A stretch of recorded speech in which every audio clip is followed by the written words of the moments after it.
Bayangkan kamu hidup di dalam parit perang selama 7 hari penuh.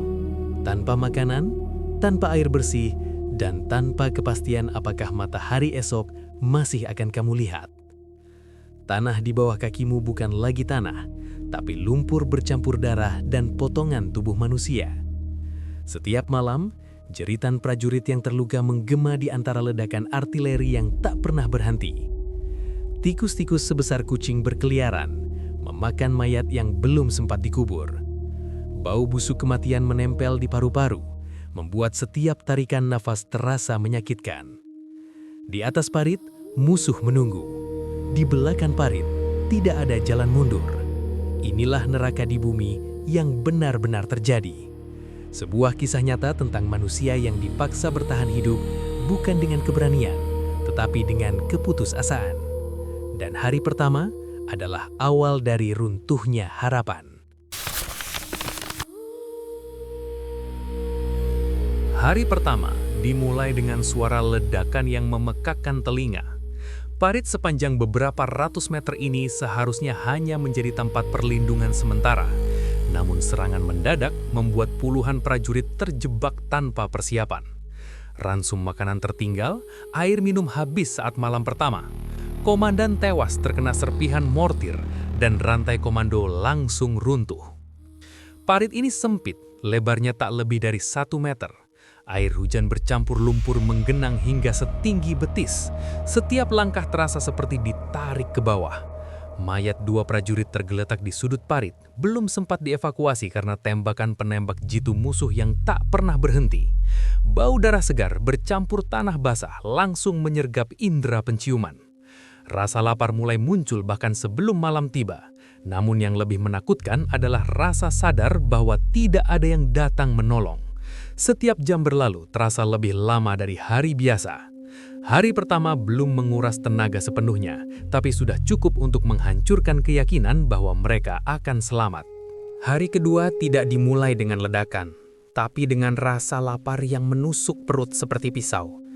Sejak malam sebelumnya, tidak ada satupun ransum yang tersisa. Kaleng makanan yang biasanya menjadi penyelamat hanya tinggal kenangan. Beberapa prajurit mengais saku jas prajurit yang tewas, berharap menemukan remah biskuit keras atau coklat lapuk. Yang mereka temukan hanyalah surat-surat terakhir dan foto keluarga. Air menjadi masalah yang lebih besar. Genaman di parit memang ada, tapi airnya bercampur lumpur, karat, dan darah. Beberapa prajurit nekat meneguknya, meski tahu resikonya. Tidak ada pilihan lain. Tenggorokan kering lebih kejam daripada rasa takut akan penyakit. Tikus-tikus mulai berani mendekat. Mereka tidak lagi lari saat manusia bergerak. Hewan-hewan itu menggigiti jas, sepatu, bahkan wajah prajurit yang tertidur karena kelelahan. Satu prajurit mencoba menangkap tikus dengan tangan kosong, bukan karena berani, tapi karena lapar sudah mengalahkan rasa jijik. Di atas parit, suara musuh masih terdengar. Setiap upaya keluar berarti kematian. Hari kedua mengajarkan satu hal pahit. Di parit ini, rasa lapar bisa lebih mematikan daripada peluru. Hari ketiga adalah titik ketika waktu kehilangan maknanya. Matahari terbit dan tenggelam tanpa benar-benar disadari. Tubuh para prajurit mulai melemah. Kepala terasa ringan, tangan gemetar, dan penglihatan sering mengabur. Kelaparan bukan lagi rasa di perut, tapi denyut konstan di otak yang memicu halusinasi. Beberapa prajurit mulai berbicara sendiri. Ada yang bersumpah mendengar suara ibunya memanggil dari balik dinding tanah parit. Yang lain tertawa tanpa sebab, lalu tiba-tiba menangis terseduh. Bau mayat yang semakin membusuk memperparah keadaan.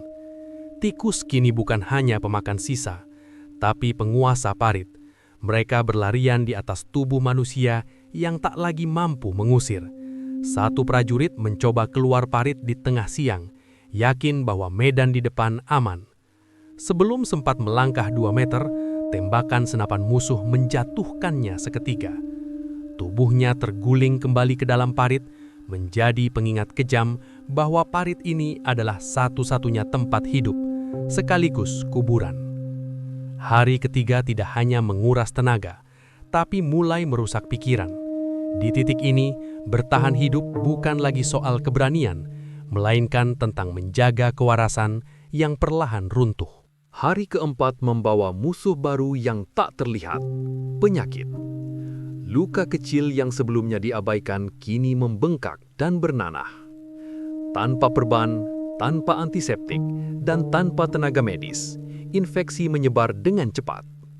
Beberapa prajurit demam tinggi, menggigil meski tubuh mereka terendam lumpur dingin. Bau busuk dari luka yang membusuk bercampur dengan aroma kematian yang semakin pekat. Kaki-kaki yang terendam air selama berhari-hari mulai membiru.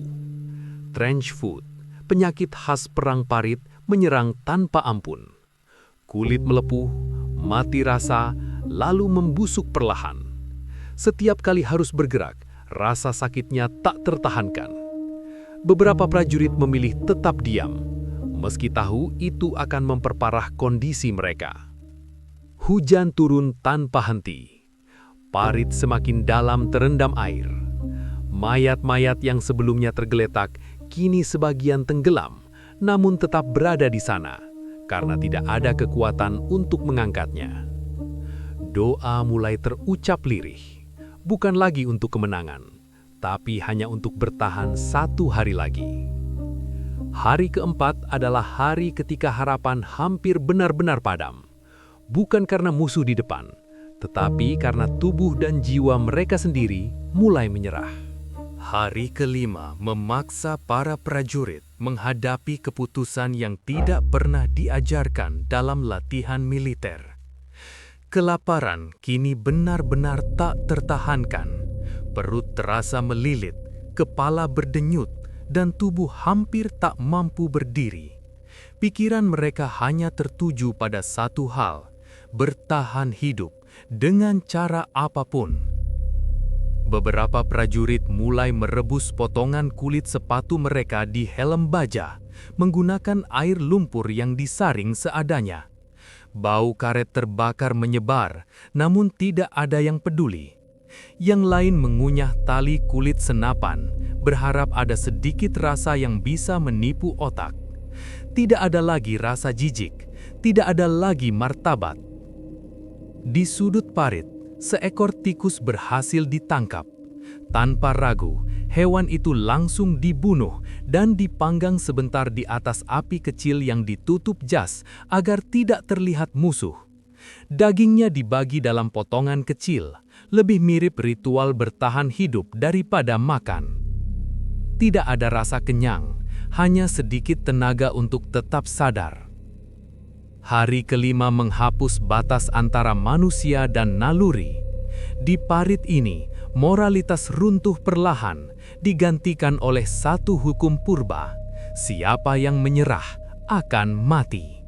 Hari keenam terasa seperti hari yang seharusnya tidak pernah ada.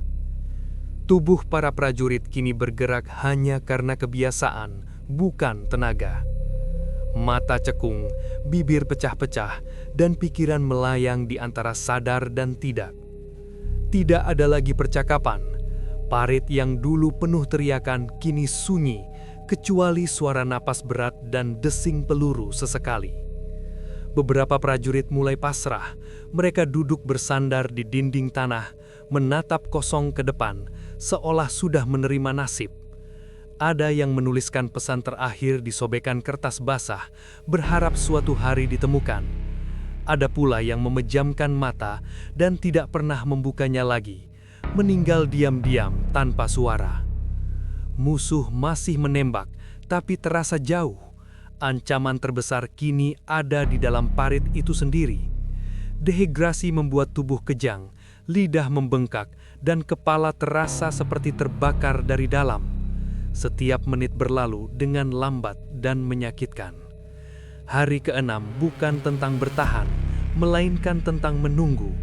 Menunggu kematian atau keajaiban yang hampir tidak mungkin datang. Hari ketujuh datang tanpa perayaan, tanpa kepastian. Banyak prajurit bahkan tidak sadar bahwa ini sudah hari ketujuh. Waktu telah melebur menjadi satu penderitaan panjang.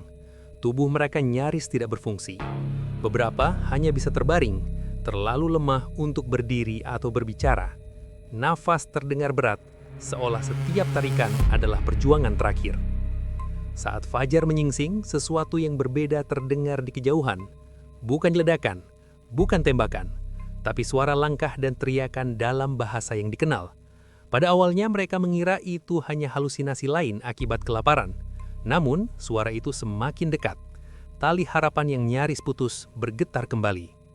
Unit bantuan akhirnya datang setelah garis depan bergeser. Parit ini ternyata telah terisolasi selama seminggu penuh. Dari puluhan prajurit, hanya sebagian yang masih hidup. Mereka diangkat satu persatu, beberapa pingsan saat pertama kali merasakan air bersih menyentuh bibir mereka. Hari ketujuh bukanlah kemenangan. Ia adalah garis tipis antara hidup dan mati. Tempat di mana mereka yang selamat membawa luka seumur hidup, meski perang belum berakhir. Evakuasi bukan akhir dari penderitaan. Bagi para prajurit yang selamat, justru disinilah dampak sebenarnya mulai terasa. Tubuh mereka dipenuhi infeksi, kaki membusuk akibat trench foot, dan berat badan turun drastis. Beberapa harus menjalani amputasi karena jaringan yang sudah mati. Bau obat dan darah menggantikan bau lumpur parit, namun rasa sakit tetap sama nyatanya. Lebih parah dari luka fisik adalah luka di dalam pikiran. Banyak dari mereka terbangun di tengah malam sambil berteriak, mendengar kembali suara ledakan yang sudah tidak ada. Ada yang menolak makan selama berhari-hari karena trauma kelaparan. Tikus kecil saja cukup membuat mereka gemetar ketakutan. Para dokter menyebutnya shell shock, kondisi yang saat itu belum benar-benar dipahami. Tidak ada terapi, tidak ada pemulihan yang pasti. Beberapa prajurit dikirim kembali ke medan perang setelah dianggap cukup pulih. Yang lain dipulangkan, membawa kenangan yang tidak pernah bisa diceritakan kepada siapapun. Parit itu mungkin telah ditinggalkan, tapi bagi mereka yang selamat, neraka itu terus hidup di dalam kepala. Bertahun-tahun setelah perang usai, kisah tentang parit ini baru muncul dari catatan harian, laporan medis, dan kesaksian para penyintas. Tidak ada monumen besar untuk parit yang terisolasi ini. Tidak ada nama yang diukir megah. Yang tersisa hanyalah cerita tentang manusia biasa yang dipaksa bertahan dalam kondisi yang melampaui batas kemanusiaan. 7 hari tanpa makanan dan harapan bukan sekedar ujian fisik, tetapi pembongkaran total terhadap jiwa manusia. Di parit itu, keberanian tidak selalu berarti menyerang musuh, melainkan memilih untuk tetap hidup 1 menit lebih lama. Banyak yang selamat secara fisik, namun tidak pernah benar-benar kembali sebagai orang yang sama. Kisah ini adalah pengingat bahwa perang tidak hanya tentang strategi dan kemenangan, tetapi tentang penderitaan sunyi yang jarang diceritakan. Tentang mereka yang tidak tercatat dalam buku sejarah, namun menanggung harga paling mahal dari sebuah konflik. Perang selalu menjanjikan kehormatan, tetapi yang sering diberikan adalah trauma. Ketahanan manusia memiliki batas, dan ketika batas itu dilampaui, yang tersisa hanyalah naluri bertahan hidup. Kisah nyata ini mengajarkan bahwa kemanusiaan adalah korban pertama dalam setiap perang. Jika kamu merasa kisah ini penting untuk diingat, jangan biarkan cerita mereka tenggelam. Like jika menurutmu kisah nyata seperti ini harus terus diceritakan. Tulis komentar pendapatmu atau bagian paling mengerikan menurutmu. Subscribe agar kamu tidak melewatkan kisah-kisah nyata kelam lainnya dari sejarah perang. Karena sejarah bukan untuk dilupakan, tetapi untuk dipelajari.